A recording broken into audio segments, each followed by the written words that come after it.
Hi, this is James from OptimizePress.com, and in this video, which is video 4 of the membership video series, I'm going to be showing you how to add content to your membership pages within OptimizePress. So the process of adding content to your membership pages is pretty much the same as adding content to any other pages within OptimizePress and WordPress. So we're going to be focusing on using the visual editor, and you can see here I've just added some sample text. So normally you would add any content that you wanted, any text content into your page just like this. As you can see, if I switch over to one of the content pages, our system automatically adds the header for your page. But if you want to divide up your content and add additional headers throughout the page, what you can do is actually use our shortcode system, and we have a membership headline shortcode. So I just click on the shortcodes icon and I would scroll down to the membership headline, and you can see here we've actually got a small version or a normal version. So what I'll probably do is use the small version because you actually already have the headline in the bigger version on the page. So you can see here I've just added a small headline. I might add some more sample content here,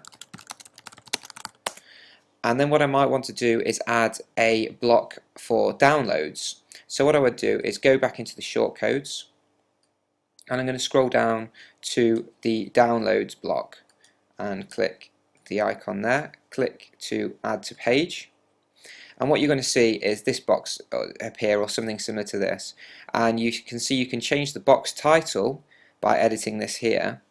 And the way to add downloads here, note again that these aren't secured, so you would need to secure them with your own membership script such as Wishlist or Digital Access Pass, which we cover in tutorials further down this series. But what we want to do is just add some download links. So I'm going to scroll down in the shortcode system again, and you can see here we've got different download styles. So we've got PDF download, we've got a zip file, we've got an MP3, an audio, QuickTime movie, video, text, Word, or mind map. So I'm just going to add a QuickTime movie. So I'm going to click the icon here, click add to page, and the way to customize this is this link here is where you would add your download link. This here, if you want your download link to open in a new window, you would change this self to blank, and then you would add the download text here, and then you would obviously add a new line, and then you can go in again and maybe we'll have a PDF download. So if I just add that in there.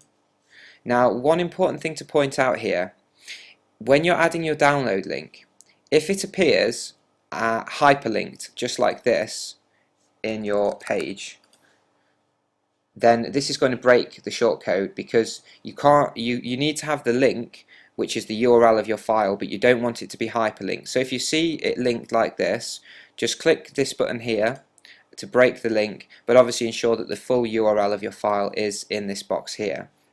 If you don't do that, then what will happen is you'll probably find that the download link doesn't work when you view it on the page. So if I update my page now and refresh the page,